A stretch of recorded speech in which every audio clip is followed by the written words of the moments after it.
जय हिंद दोस्तों। आज के इस इम्पॉर्टेंट लेक्चर में हम सभी डिस्कस करने वाले हैं 30 मई 2025 के करेंट अफेयर्स को। तो आप इस पूरे लेक्चर को बहुत ही ध्यान से लास्ट तक जरूर देखिएगा।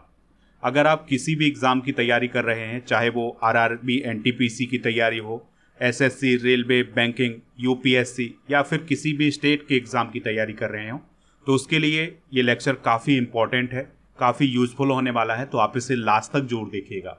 लास्ट में आपसे क्वेश्चन पूछा जाएगा, उसका आंसर आपको कमेंट बॉक्स में ज़रूर बताना है। तो चलिए पहले क्वेश्चन को डिस्कस करते हैं। क्या है पहला क्वेश्चन? 7 महाद्वीपों की सबसे ऊंची चोटियों पर चढ़ाई पूरी करने वाले सबसे युवा भारतीय कौन बने हैं?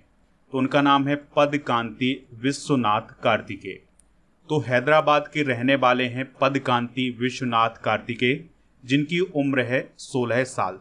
तो उन्होंने 16 साल की उम्र में जो दुनिया के 7 महाद्वीप हैं और उन महाद्वीपों की जो सबसे ऊंची चोटियां हैं उन पर चढ़ाई पूरी की है, और वो ऐसा करने वाले सबसे युवा भारतीय और विश्व के दूसरे सबसे युवा व्यक्ति बन गए हैं। ठीक है, तो कार्तिकेय ने 7 महाद्वीपों की सबसे ऊंची चोटियों पर चढ़ाई पूरी की है। जैसे एशिया की जो सबसे ऊंची चोटी है माउंट एवरेस्ट, इस पर चढ़ाई पूरी की है। माउंट एवरेस्ट कहाँ है? नेपाल में। अफ्रीका की सबसे ऊंची चोटी है माउंट किलीमंजारो, ये तंजानिया में है। उत्तरी अमेरिका की सबसे ऊंची चोटी है माउंट डेनाली, जो कि अलास्का में है। और दक्षिण अमेरिका की सबसे ऊंची चोटी है माउंट अकानकागुआ, ये अर्जेंटीना में है। ऑस्ट्रेलिया की सबसे ऊंची चोटी है माउंट कोसी युजको, और अंटार्कटिका की सबसे ऊंची चोटी है माउंट विंसन, और यूरोप की सबसे ऊंची चोटी है माउंट एल्बरस। तो इन सभी चोटियों पर उन्होंने फतह हासिल की है, चढ़ाई पूरी की है, और ये अलग अलग समय में कारनामा किया है, इस बात को आप याद रखिएगा। चलिए कुछ इंपॉर्टेंट पॉइंट डिस्कस करते हैं जिनको आपको याद रखना है। तो माउंट एवरेस्ट पर चढ़ाई पूरी करने वाली पहली भारतीय दृष्टिहीन महिला कौन बनी है? छोंजिंग एंगमो। यहाँ पर आपको भारतीय जरूर याद रखना है। ये दुनिया की 5वीं दृष्टिहीन व्यक्ति बनी है जिन्होंने माउंट एवरेस्ट पर फतह हासिल की है, लेकिन ये भारत की पहली दृष्टिहीन महिला है जिन्होंने माउंट एवरेस्ट पर फतह हासिल की है, और इनका संबंध कहाँ से है? हिमाचल प्रदेश से। भारत तिब्बत सीमा पुलिस यानी आईटीबीपी की एक टीम ने अभी हाल ही में माउंट मकालू पर चढ़ाई पूरी की है। माउंट मकालू की जो ऊंचाई है वो कितनी है? 8,485 मीटर। मशहूर नेपाली पर्वतारोही हैं कामी रीता, तो उन्होंने अभी हाल ही में 31वीं बार माउंट एवरेस्ट पर फतह हासिल की है। गीता सामोता माउंट एवरेस्ट पर चढ़ाई पूरी करने वाली सीआईएसएफ की पहली महिला अधिकारी बनी है।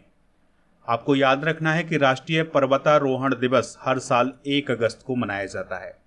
अरुणाचल प्रदेश की एक पर्वत चोटी का नाम रखा गया है सांगयांग ग्यासो पीक। दोस्तों, स्क्वाल जेंग रिगजिन अन्नपूर्णा चोटी पर चढ़ने वाले पहले भारतीय पर्वतारोही हैं। इसके अलावा आपको याद रखना है कि भारत की जो काम्या कार्तिकेयन है, उन्होंने 12 साल की उम्र में माउंट एकांगुआ की चोटी पर तिरंगा फहराया था। तो सबसे कम उम्र में उन्होंने एकांगुआ चोटी पर तिरंगा फहराया था। अंतर्राष्ट्रीय एवरेस्ट दिवस हर साल कब मनाया जाता है?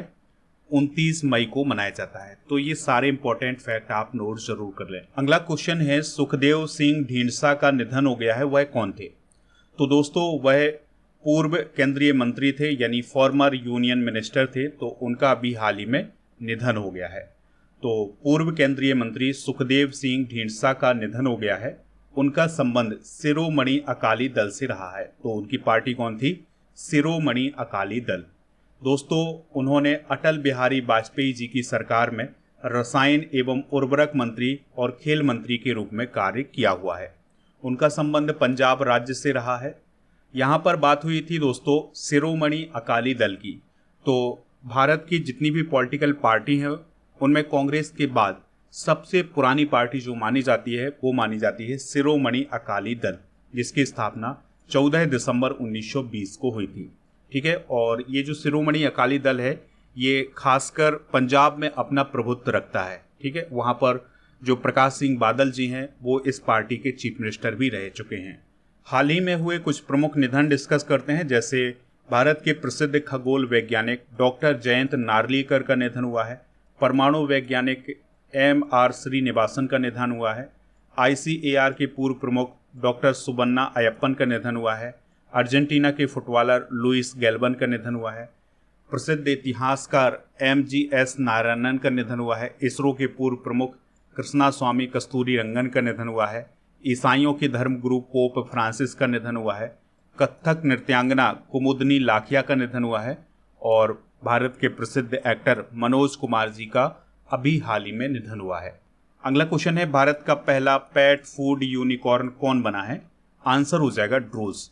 तो जो ड्रूल्स कंपनी है भारत की, ये अब यूनिकॉर्न बन गई है और यह भारत की पहली ऐसी कंपनी बनी है जो पेट फूड बनाती है, यानी कि पशुओं के लिए भोजन बनाती है, और वो अब यूनिकॉर्न भी बन गई है। तो बेंगलुरु की पेट फूड कंपनी ड्रूल्स अब ऑफिशियली तौर पर यूनिकॉर्न बन गई है, यानी कि इसका जो वैल्यूएशन है ये $1 अरब यानी लगभग 8300 करोड़ से ज़्यादा का हो गया है। तो अभी जो स्विट्जरलैंड की कंपनी है नेस्ले, उसने ड्रूल्स में अपनी हिस्सेदारी खरीदी है। इसके कारण इसका जो वैल्यूएशन है वो $1 अरब के पार पहुंच गया है, इसलिए ये कंपनी यूनिकॉर्न कंपनी बन गई है। दोस्तों, ड्रूल्स कंपनी इस साल भारत की चौथी यूनिकॉर्न कंपनी बन गई है। ड्रूल्स कंपनी की शुरुआत 2010 में हुई थी। दोस्तों, जो ड्रूल्स कंपनी है ये भारत के सबसे बड़े पेट फूड ब्रांड्स के रूप में जानी जाती है। अब आपके माइंड में सवाल होगा कि ये यूनिकॉर्न क्या होता है।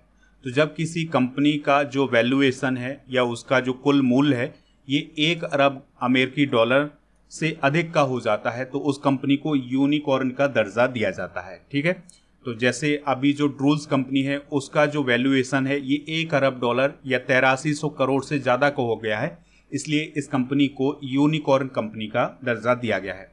तो भारत में बहुत सारी कंपनियां हैं जिन्हें यूनिकॉर्न कंपनी का दर्जा दिया गया है और उन्हीं में अब कौन शामिल हो गया है? ड्रूल्स शामिल हो गया है। दोस्तों, 2025 में अब तक 4 स्टार्टअप को यूनिकॉर्न का दर्जा मिल चुका है। तो जनवरी 2025 में डीप टेक स्टार्टअप नेट्राडाइन को मिला है और अप्रैल 2025 में डिजिटल पेमेंट कंपनी जुस्पे को मिला है और मई 2025 में अभी लॉजिस्टिक प्लेटफॉर्म पोर्टर को मिला है और अब 2025 में यानी मई 2025 में पेट फूड कंपनी ड्रूल्स को भी यूनिकॉर्न का दर्जा मिला है। अगला क्वेश्चन है, लद्दाख में 2019 से कितने सालों तक रहने वाले नागरिकों को मूल निवासी माना जाएगा? आंसर हो जाएगा 15 साल। तो लद्दाख में 2019 से लगातार 15 सालों तक रहने वाले नागरिकों को वहां का मूल निवासी का दर्जा दिया जाएगा। ठीक है, तो आपको पता ही है कि 2019 में लद्दाख कैंसास प्रदेश बना था। तो 2019 से कोई व्यक्ति अगर 2034 तक लद्दाख में ही रहता है तो ऐसे व्यक्ति को लद्दाख का मूल निवासी माना जाएगा। ठीक है, इस बात को आप जरूर याद रखिएगा। इसका उद्देश्य क्या है कि लद्दाख की जो सांस्कृतिक और सामाजिक पहचान है उसको संरक्षित करना। लद्दाख की बात हुई है तो लद्दाख दोस्तों एक कैंसास प्रदेश है, राजधानी इसकी लेह है और उपराज्यपाल हैं VD मिश्रा। कैंसास प्रदेश ये कब बना था? 31 अक्टूबर 2019 को। और यहाँ पर जिलों की संख्या कितनी हो गई है? 7। पहले 2 थी, अब कितनी हो गई है? 7 हो गई है। इस बात को आप याद रखिएगा। प्रमुख झीलें हैं यहाँ की पैगोंग सो और सो मोरीरी और सो कार। यहाँ के कुछ प्रमुख दर्रे हैं जैसे खारदुंगला, चांगला, जोजिला, वारालाचाला और फोटूला। GI टैग कौन कौन है यहाँ के? लद्दाख पश्मीना, लद्दाख खुबानी और लद्दाखी लकड़ी की नक्काशी और लद्दाख सी वकथॉर्न। तो ये वहाँ के GI टैग हैं। ठीक है, तो ये जम्मू कश्मीर है, ये है लद्दाख। अगला क्वेश्चन है, ओवाकले के ब्रांड एम्बेसडर के रूप में किसे नियुक्त किया गया है? तो दोस्तों, ओवाकले के जो ब्रांड एम्बेसडर बने हैं वो कौन बने हैं? शुभमन गिल बने हैं। तो भारतीय टेस्ट टीम के नए कप्तान हैं शुभमन गिल। तो उन्हें सन ग्लास कंपनी ओवाकले का ब्रांड एम्बेसडर अभी हाल ही में बनाया गया है। दोस्तों, जो ओवाकले कंपनी है इस कंपनी से कई बड़े बड़े नाम जुड़े हैं, जैसे फ्रांस के फुटबॉलर हैं किलियन एम्बाप्पे, तो उनका नाम जुड़ा हुआ है, वो भी इसके ब्रांड एम्बेसडर हैं। इसके अलावा डेमियन लिलार्ड और पैट्रिक माहोम्स, ये सभी नाम इस कंपनी से जुड़े हुए हैं। अब उसमें शुभमन गिल का नाम भी शामिल हो गया है। चलिए कुछ प्रमुख ब्रांड एम्बेसडर डिस्कस करते हैं जो हाल फिलहाल में नियुक्त किए गए हैं। जैसे पूमा इंडिया के ब्रांड एम्बेसडर के रूप में पीवी सिंधु को नियुक्त किया गया था। दोस्तों 2025 में पहली बार खो खो विश्व कप हुआ है, तो इसके ब्रांड एम्बेसडर बने थे सलमान खान। थाईलैंड पर्यटन के ब्रांड एम्बेसडर के रूप में सोनू सूद को नियुक्त किया गया था। दुबई स्पोर्ट काउंसिल के ब्रांड एम्बेसडर के रूप में सानिया मिर्जा और हरभजन सिंह को नियुक्त किया गया है। मध्य प्रदेश पर्यटन के ब्रांड एम्बेसडर बने हैं पंकज त्रिपाठी और भारतीय साइबर अपराध समन्वय केंद्र की ब्रांड एम्बेसडर बनी है रश्मिका मंधाना। जहाजरानी और जलमार्ग मंत्रालय के ब्रांड एम्बेसडर के रूप में मनु भाकर को नियुक्त किया गया है। टाटा मोटर्स के ब्रांड एम्बेसडर विकी कौशल बने हैं। स्केचर्स के ब्रांड एम्बेसडर के रूप में जसप्रीत बुमराह को नियुक्त किया गया। अगला क्वेश्चन है, किस राज्य में टाटा एयरबस हेलीकॉप्टर विनिर्माण इकाई स्थापित की जाएगी? आंसर हो जाएगा कर्नाटक में। तो दोस्तों भारत की Tata advance system limited company और यूरोप की जो एरोस्पेस कंपनी है जिसका नाम है एयरबस, तो ये दोनों कंपनियां मिलकर के कर्नाटक में टाटा एयरबस हेलीकॉप्टर विनिर्माण इकाई स्थापित करने जा रहे हैं। और ये जो यूनिट स्थापित की जाएगी यह कोलार जिले के बैमगल औद्योगिक क्षेत्र में बनाई जा रही है। और ये जो यूनिट बनाई जा रही है इसमें H-125 हेलीकॉप्टर बनाए जाएंगे और यह यूनिट 2026 तक शुरू हो सकती है। तो ये उम्मीद जताई जा रही है ये 2026 तक शुरू हो जाएगी। दोस्तों बात करते हैं टाटा ग्रुप की। तो टाटा ग्रुप की जो स्थापना है ये 1868 में जमशेदजी टाटा के द्वारा की गई थी। इसका मुख्यालय मुंबई में है और इसके अध्यक्ष और प्रबंध निदेशक कौन है? नटराजन चंद्रशेखरन। और जो टाटा ट्रस्ट के अध्यक्ष हैं वो हैं नोएल टाटा। पहले इसके अध्यक्ष रतन टाटा जी हुआ करते थे, लेकिन वर्तमान में कौन है? नोएल टाटा। टाटा ग्रुप की कुछ प्रमुख कंपनियां हैं जैसे टाटा मोटर्स, टाटा स्टील, ठीक है। तो जिसमें टाटा लगा होगा तो आप समझ जाएंगे कि ये टाटा ग्रुप की कंपनी है, ठीक है। तो बहुत सारी कंपनियां हैं जो अलग अलग क्षेत्रों में काम करती हैं टाटा ग्रुप। अगला क्वेश्चन है, पीएम मोदी ने किस राज्य की स्थापना के 50 वर्ष पूरे होने पर स्मारक सिक्का जारी किया है? आंसर हो जाएगा सिक्किम, ठीक है। तो प्रधानमंत्री नरेंद्र मोदी जी ने अभी 29 मई 2025 को सिक्किम के राज्य बनने की 50वीं वर्षगांठ पर एक स्मारक सिक्का और डाक टिकट भी जारी किया है। आपको याद रखना है कि जो सिक्किम है वो 16 मई को अपना राज्य दिवस मनाता है, 29 मई को नहीं मनाता है। 29 मई को ये सिक्का और डाक टिकट जारी किया गया है, लेकिन जो सिक्किम राज्य है ये अपना राज्य दिवस 16 मई को मनाता है। 2025 में सिक्किम राज्य की स्थापना के 50 साल पूरे हो गए हैं।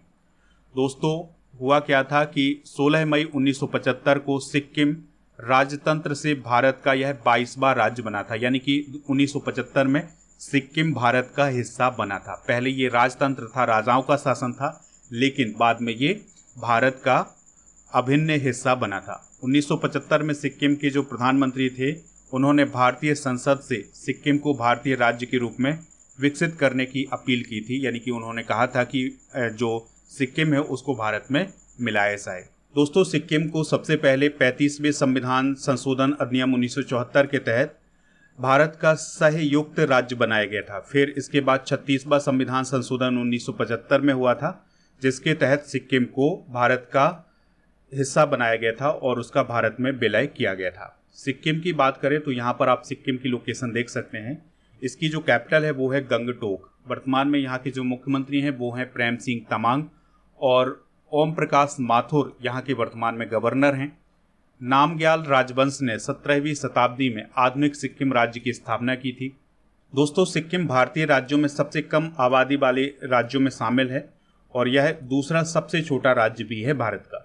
सिक्किम पूर्वी हिमालय का हिस्सा है और सिक्किम में दुनिया की तीसरी सबसे ऊंची चोटी यानी कंचनजंगा स्थित है। अगला क्वेश्चन है, हाल ही में किस देश की नेशनल असेंबली ने असिस्टेड डाइंग यानी स्वेच्छा से मृत्यु को वैध बनाने वाला विधेयक पारित किया है?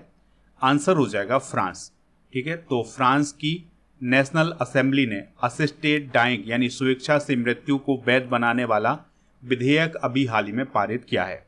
तो इस विधेयक के तहत लाइलाज बीमारी से पीड़ित वयस्कों को अपनी मर्जी से मृत्यु का विकल्प चुनने की अनुमति दी गई है। यानी कि कोई व्यक्ति ऐसी बीमारी से पीड़ित है जिसका इलाज होना अब संभव नहीं है, ठीक है, तो ऐसी स्थिति में वो व्यक्ति अपनी मर्जी से मृत्यु का विकल्प चुन सकता है। तो इस प्रकार का विधेयक फ्रांस की संसद में अभी हाल ही में पारित हुआ है। असिस्टेड डाइंग क्या होती है या स्वेच्छा से मृत्यु क्या होती है? तो इसमें क्या होता है कि चिकित्सा पद्धति के माध्यम से एक डॉक्टर प्रत्यक्ष रूप से किसी व्यक्ति को अपना जीवन समाप्त करने में सहायता करता है। वो उसको मारता नहीं है, मतलब उसको सहायता करता है कि अब ये व्यक्ति जो है वो अपने जीवन को समाप्त करे। इसे चिकित्सक द्वारा सहायता प्राप्त आत्महत्या भी कहा जाता है। दोस्तों, बात हुई है फ्रांस की, तो फ्रांस यूरोपियन कंट्री है, पेरिस इसकी कैपिटल है। एमेनुअल मैक्रोन यहाँ के राष्ट्रपति हैं, यूरो यहाँ की करेंसी है और फ्रांसवा बायरू यहाँ के पीएम हैं। भारत और फ्रांस के बीच में शक्ति, वरुण और गरुण अभ्यास होता है। अगला क्वेश्चन है, बफर में सफर योजना किस राज्य में शुरू की गई है? तो यह उत्तर प्रदेश में शुरू की गई है। तो उत्तर प्रदेश वन और वन्यजीव विभाग ने बफर में सफर योजना नाम से एक नई इको टूरिज्म पहल शुरू की है। तो यह योजना दुधवा, पीलीभीत और लखीमपुर खीरी जैसे प्रमुख बाघ अभ्यारण्य बफर जोन में लागू की जा रही है। ठीक है, तो इसका उद्देश्य ये है कि उत्तर प्रदेश में इको टूरिज्म को बढ़ावा देना, यानी कि पर्यावरण से संबंधित जो टूरिज्म है उसको बढ़ावा देने के लिए ये पहल शुरू की गई है उत्तर प्रदेश के वन विभाग के द्वारा। उत्तर प्रदेश से रिलेटेड कुछ करेंट अफेयर्स भी डिस्कस करते हैं। तो उत्तर प्रदेश में जेवर इंटरनेशनल एयरपोर्ट के पास भारत का 6वां सेमीकंडक्टर प्लांट अभी हाल ही में स्थापित करने की घोषणा की गई है। उत्तर प्रदेश सरकार ने अपनी एक जिला एक उत्पाद यानी ODOP योजना के तहत 12 नए प्रोडक्ट को शामिल किया है। उत्तर प्रदेश सरकार ने प्रयागराज विंध्याचल काशी कॉरिडोर बनाने की घोषणा की है। उत्तर प्रदेश ने 2025 गणतंत्र दिवस परेड में सर्वश्रेष्ठ राज्य झांकी का पुरस्कार भी जीता था। उत्तर प्रदेश के काशी में हिंदी भाषा संग्रहालय स्थापित किया जाएगा। तो ये करंट अफेयर्स से इसे नोट कर ले। अगला क्वेश्चन है, लोकसभा अध्यक्ष ओम बिरला ने किसे भारतीय प्रेस परिषद के लिए नॉमिनेट किया है? आंसर हो जाएगा नरेश महस्के, कालीचरण मुंडा और संबित पात्रा। तो इन 3 लोगों को भारतीय प्रेस परिषद में शामिल होने के लिए नॉमिनेट किया है। तो इस क्वेश्चन का राइट आंसर क्या हो जाएगा? ऑप्शन डी, यानी उपरोक्त सभी। तो लोकसभा अध्यक्ष ओम बिरला जी ने सदन के 3 सदस्यों संबित पात्रा, नरेश महस्के, कालीचरण मुंडा को भारतीय प्रेस परिषद में नॉमिनेट किया है। अब बात करते हैं भारतीय प्रेस परिषद की, यानी प्रेस काउंसिल ऑफ इंडिया की। तो इसकी स्थापना 1978 में की गई थी।